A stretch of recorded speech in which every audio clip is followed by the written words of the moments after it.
どうも、シフです。今回は最新作、レジェンズ ZA の舞台、ミアレシティで行きたい場所や覚えているイベントなどをポケモン XY の振り返りとして紹介していきます。事前に皆さんに聞いた懐かしいイベントの小ネタも紹介していきますが、中にはレジェンズ ZA につながる小ネタもあるかもしれません。それでは早速行きましょう。まず、ミアレシティを知らない人向けにざっくり紹介していくと、ポケモン XY で行けるカロ地方の中心地として登場する街で、街自体のモデルはフランスのパリとなっています。イベントもお店もかなり多く、当時はあまりの広さと複雑さに道に迷う人が続出したぐらいでかい都市となっています。今ではないシステムのスタイリッシュ度という主人公の隠しステータスをイベントクリアや食事をしてあげていくことでミアレシティ内の限定のお店に入れるようになったり、ショップやタクシー運賃、お店で買えるメガストーンなどが割引され安く買えるようになる要素もありました。街の中心にある大きな塔はプリズムタワーという名前でジムにもなっており、アニメにも登場したシトロンがジムリーダーを務めています。まず、ミアレシティの高級レストラン、ローリングドリーマーについてです。レストランローリングドリーマーはノースサイドストリートにあり、殿堂入り後かつスタイリッシュ度を90以上にすると、やっと入店できる特別な店で、スタイリッシュ度で値段は変わりますが、入店するには50万円が必要となっています。席に着くとバトルを仕掛けられ、ここではダブル、トリプル、ローテーションバトルができます。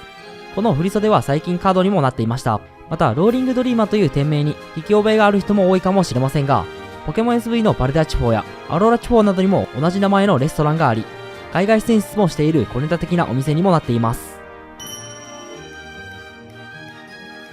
次にミアレシティのジョーヌ広場に行くと、お得キャラ限定ですが、このように加工ポケモンヒードランをネタにしている NPC が存在します。当時はなぜジョーヌ広場にヒードランのことを話す NPC がいるのか、ヒードランを捕まえるイベントが起こるのかと話題になっていたのですが、結局謎のままだったので、レジェンダルセースのサブ任務的な要素でもいいので、この NPC がヒードランの鳴き声を真似していた理由はイベントが起こると面白そうです。次にタクシーイベントについてです。ミアレシティには現実世界と同じようにタクシーがあり、初乗り710円と少し高いものの、行き先を選ぶだけで目的地の目の前まで連れて行ってくれるので、迷いやすいミアレシティでは積極的に使っていたという人も多いのではないでしょうか。通常タクシーに乗車するだけでは何もイベントは起こりませんが、所持金の合計額がタクシーの使用料に満たない状態で利用すると、無賃乗車で切れられた後に、タクシーの運転手からバトルを仕掛けられるイベントが発生するようになっていました。タクシー運転手ごとにキャラデザインの見た目やセリフも分けられているという細かさで、一番強い運転手だとレベル66のワルビアルを出してくるという四天王並みのレベルに設定されている強敵になっていました。他のトレーラーもワルビル系統で統一されており、一人のトレーナーを除き自信過剰になっていたため、タクシーを利用できるようになった直後に無賃乗車をしてしまうと、ほとんどの場合全滅させられポケセン送りになります。ただこのバトルで返り討ちにすると、タクシーの運賃を踏み倒すことができるだけでなく、なんと賞金までしっかりゲットするという主人公のとんでもない立ち回りを体験することもできるイベントとなっています。 XY ではお金をどこかに預けるシステムはなかったため、意識的にただ乗りしようとしないと、このイベントは見ることなく過ごすことの方がほとんどですが、一部のやり込みトレーナーはタクシーのただ乗りかつ逆に賞金をゲットしてやったという人もいるのではないでしょうか。ちなみに XY にもライド要素があり、ミアレシティには55とに乗れる55シャトル回り200円で楽しむことができます。次に小ネタとして、ミアレシティ中央のポケセン内にオーキッド博士の孫がカロスに入学していたと話すキャラがいます。ボンジュールは使いこなすのにさよならはワイビーなのよねというセリフからして、間違いなく初代のライバルかつ第2世代の時はジムのジムリーダーであるグリーンのことを指しているのだと思いますが、新作で過去キャラの話を聞ける小ネタは個人的に大好きな要素なので、レジェンズ ZA の時代は分かりませんが、過去作品ともつながりを持たせてほしいですね。次はフラダリカフェで起こるイベントについてです。フラダリカフェはその名の通り XY の悪の組織のボスフラダリが経営するカフェで、ストーリーで訪れることになるまでは入れないようになっている施設です。フラダリカフェはただのカフェではなく、地下にフレア団の研究施設であるフラダリラボが作られており、カフェはラボの隠れ蓑だったことがわかります。さらに地下2階には XY のキー人物である AZ が幽閉されており、ここで AZ の階層としてムービー付きの3000年前の戦争の話を聞くことができるイベントが起こるため、この場所を覚えている人も多いかもしれません。AZ のフルムービーが気になる方は前回の動画で紹介していますので、そちらをチェックしてみてください。次はノースサイドストリートにあるミアレ美術館です。様々な地方の絵などが飾られており、入り口で200円払うことで聞けるようになるガイドがかなり面白く、例えば一種地方の絵のガイドでは、一種地方は様々な種類のポケモンや人が集まり一種類に見えることから一種と名付けられたというアナウンスが流れたりと、ポケモンの小ネタ的な裏話が聞けるようにもなっています。また2階にはポケモンカードのイラストなどが飾られており、3階の左の絵のガイドでは、一種地方ではバトルサブウェイと呼ばれる地下鉄の中でポケモン勝負を繰り広げる。この作者は勝負にのめり込み、今のところこれが最後の1枚となっている。と、ここでも一種地方とのつながりを知ることができます。他の地方のつながりも聞ける美術館なのですが、一種関連のものが特に多く、ただ単に一つ前の世代なので、小ネタ的に多くしただけかもしれませんが、一種と交流があるのにも何かしら理由があるのかもしれません。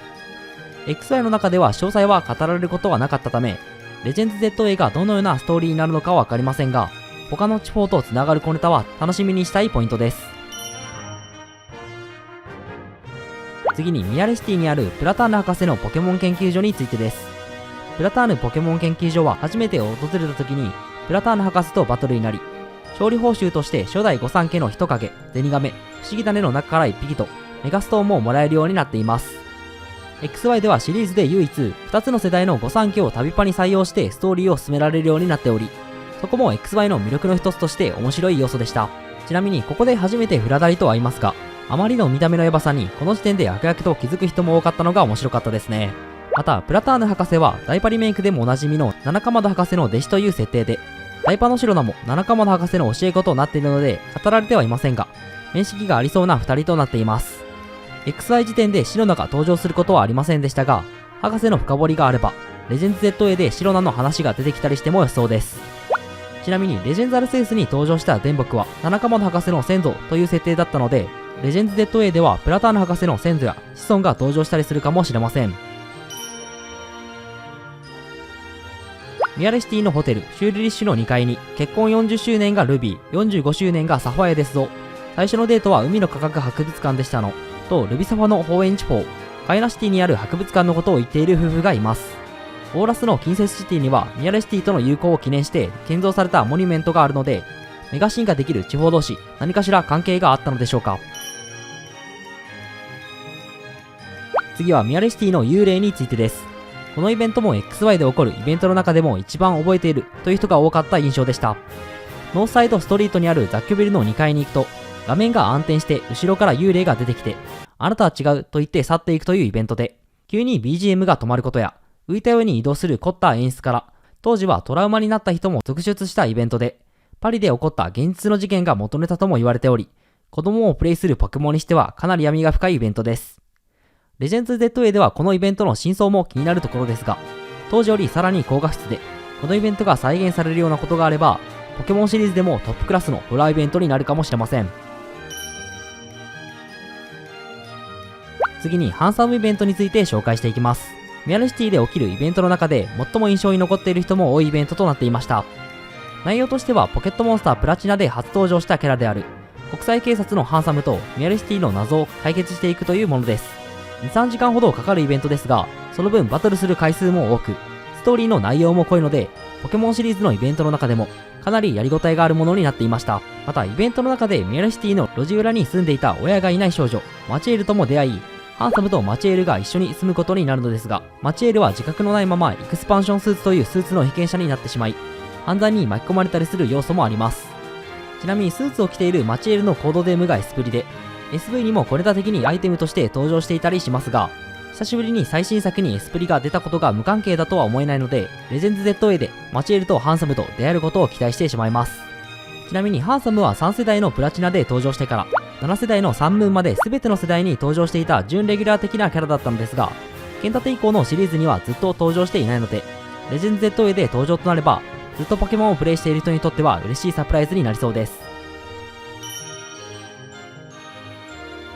最後におまけとして PV のミヤレシティと XY のミヤレシティを比較してみます。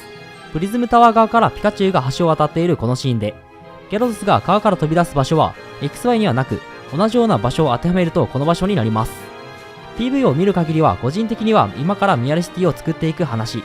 つまりミヤレシティの構想段階のため一致する場所がないのかなとも思ったのですが、ポケモン XY のエンディングでは AZ が3000年ぶりにフラエテと再会できたムービーが終わった後にエアコマがミアレシティを飛んでいるシーンからエンドロールに入るようになっており、今回のレジェンズ ZA のトレーラーも、ファイアローから日のエアコマに退化して、最後はエアコマがミアレシティを飛んでいるシーンへと繋がるようになっていました。ここも比較してみると、エアコマが宙返りをしているシーンと背景のプリズムタワーが一緒になるようになっています。